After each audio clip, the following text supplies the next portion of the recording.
ராமேஸ்வரத்துல நம்மளால இப்போ அங்க போனோம்னா மிதக்கும் மிதக்கும் கற்கள் வந்து நம்மளால பார்க்க முடியும். அதாவது அந்த கல்லெல்லாம் என்ன சொல்றாங்கன்னா, பியூமி ஸ்டோன்ஸ்ன்னு சொல்றாங்க. பியூமி ஸ்டோன்ஸ்னா இந்த வோல்கனோனால எரப்ட் ஆகி இந்த லாவா மாரி கிரியேட் ஆகி வந்த வந்த கற்கள் தான் இந்த பியூமி ஸ்டோன்ஸ். ஸோ இது வந்து தமிழ்ல நுரைக்கல்லுன்னு சொல்லுவாங்க.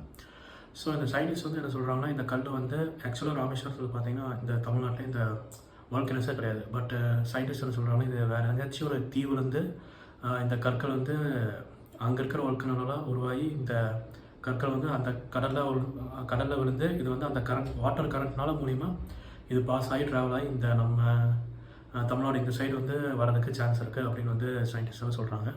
பட் நம்ம ஒரு புராணம், அதாவது ஒரு ஸ்பிரிச்சுவல் அந்த இதில் பார்த்தோம்னா, ராமர் கட்டின பாலத்துலேருந்து ஒரு அவர் யூஸ் பண்ண கற்கள் தான் இந்த கல் அப்படின்னு சொல்லி நிறைய பேர் வந்து இந்த மாதிரி பிலீஃப் இருக்குது. ஸோ இது வந்து நீங்கள் இப்போ ராமேஸ்வரம் போனால் கூட இந்த ராமேஸ்வரம், தனுஷ்கோடி இந்த சரௌண்டிங்ஸ் நீங்கள் அங்கே போனீங்கன்னா இந்த கற்கள் வந்து நம்மளால் பார்க்க முடியும்.